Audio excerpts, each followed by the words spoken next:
Hey guys, this is Tyler Zombro with Tread Athletics, and today I want to talk a little bit about an arsenal construction with Declan Cronin. So again, when we reflect on an arsenal, we want to identify what is this guy's best pitch, what are the outlier characteristics, and really invent their arsenal around that. So in Declan's scenario, he was a guy who used to throw four seams, used to attempt to have that cut ride. I think it was a lot of premeditated decision because he also spun the ball extremely well. He's a guy who pushes upper 2000s, 3000 RPMs on a variety of pitches. So it made sense for him to kind of chase after that a little bit. Working with Turner Givens, he quickly found out that he was an elite seam shifted weight candidate, and now he throws an incredible sinker. So Declan's profile has really had to change a ton because his fastball completely flipped from the profile that it was on. Again, he was chasing cut carry. His velocity is great, mid to upper 90s. And so now that he has this sinker in terms of movement mirroring, how he lives in terms of heat maps in the zone, all of that has changed a ton.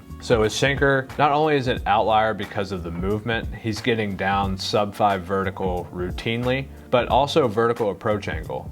Declan's a big guy that has a high release height, and his sinker is devastating down in the zone. Now, a lot of his issues can become where hitters are going to key that sinker and really strive to see that pitch up in the zone, and honestly it's getting taken a lot. And live at bats specifically, you almost see that the movement and the approach angle is so outlierish and so good that hitters do not want to swing at it, especially early in counts. So with that in mind, Declan's next scenario became, okay, what can I now funnel into the zone? It just so happens that he is so good in supination that he can throw sliders anywhere between -5 to 0 horizontal break, so staying right in that gyro area. He can throw those pitches at 90 miles an hour routinely and commands them very well. So looking back at this, a lot of times you would say, let's change up the sinker.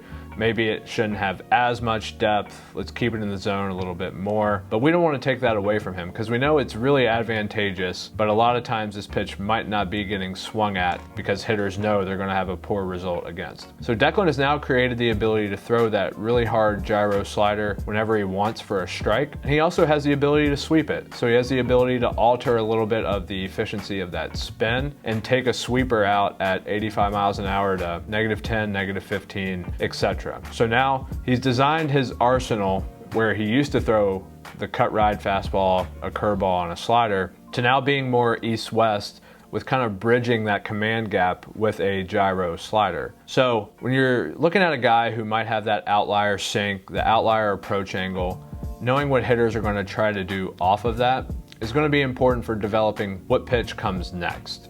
Declan, as you would expect with the demon sink and the approach angle, hitters know they're going to pound that pitch into the ground. So odds are they're going to keyhole it up in the zone or just take when it's down.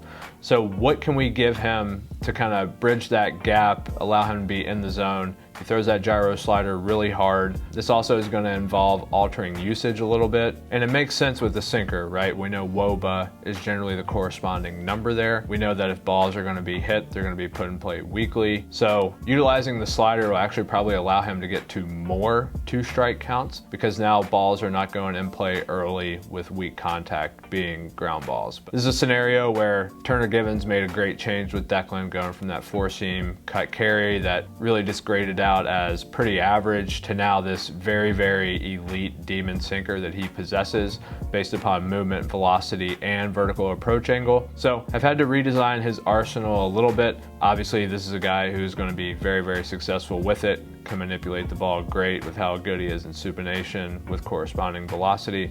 But this is just a case study of somebody going from the four seam to a sinker based on seam shift and then kind of working around with his arsenal with the other secondary profiles with it. So if you know a guy who has made that transition as well, let us know in the comments below. Thank you guys for watching this video, and we will see you in the next one.